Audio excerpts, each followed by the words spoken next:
Hi there, this little tutorial has to do with quotations and where do you put them, how do you put them, why, all those questions that have to do with supporting your body paragraphs. Alright, so this is the situation we have here, and that is we're writing an essay.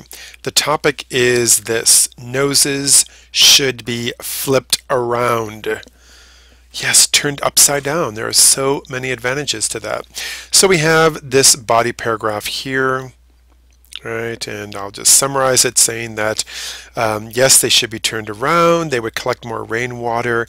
If you did this, it would keep the person's skin moist, etc., etc. Well, in the middle of this, I'm thinking, like around here-ish, I'm thinking, I seem to remember a quotation about keeping your skin moist and the benefits of that, and it's Justin Bieber. It was in my Teen Beat magazine, my Teen Today. So I go to my stack of Teen Today magazines, and they are towering in my house, of course, right? And I look through them all, and there it is. So I'll take you down here. Get this off. And here is my quotation. And it is in the magazine, Teen Today. And here's the quote right here, and I'm thinking, okay, the first couple lines will be good. The secret to this teen idol's success is not his looks or his talent, but what he does as soon as he crosses the border back into Canada. He flips his nose around. Oh, that's perfect. I want that. What great support this is. So let me take this quote. Let me stick it up here. I'm so excited. And well, let's see, we got to put quotes around a quote, right? Yeah. Okay, I'll do that. Great. Is that enough? Oh, no, it is not enough. So an important thing is you have to lead me into the quote in some way. Let's see. How about this? As we learn about Justin Bieber, the secret to his teen idol success. Okay, this works because it takes us from here, leads us in a little bit. Good. Okay. Often you want this to tell us the name of the author, if the author is an authority, but this will work, something to get us into it. And then we have the quote, and then at the end of it, I have to cite it. All right, so you put that here. The name of the author, Midge Rennet. Well, we just need the last name. This was on page 82. Put the citation parentheses there and a period at the end. And here you go. So now we have an embedded quote in my paragraph. Here's the body paragraph, the first sentence, a little bit of my talk in here. Here, let me draw on this. All right, so we have this beginning, a little bit of me, and then we have the quotation. And that begins this whole area here. You can take a look at it.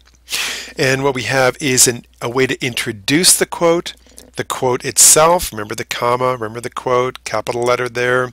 The quote goes on, and it's a short quote. It's 4 lines or less. Come down to the bottom here. Don't punctuate yet down there. Over here, give me the citation, which is in parentheses, a name, and the page number. Now, let me say one more thing. After doing that, don't just end the paragraph. Say more about it. Have your own voice. Continue the quote, continue the idea for a little while, as is done here. See all that? Okay, so this is a really good body paragraph. Organized well, supported well, and it's dominated by your voice rather than turning it over to a quotation. All right, now there are different ways to do the citation, and I think I'll have to create a whole other kind of tutorial for that. But just to let you know, the reason why we have run it here is because this information will take me to the works cited page, and that definitely is another tutorial. Now, if I did something like this, as we learn from Midge Rennet in Teen Today, about Justin Bieber, okay, it goes on from there. In that case, we don't need the last name of the author because we've already been told it. That's why I erased it there. And it would look like this. So once again, there are lots of different situations. What if you have a website? What if it is something quoted in a book? What if it is a video? What if it's on a milk carton? There's so many different situations. That's why you need a book. That's why you need EasyBib. That's why you need other information, but I will make a tutorial on maybe the 5 most basic situations. Okay, but for right now, this is what you do when you have an embedded quote.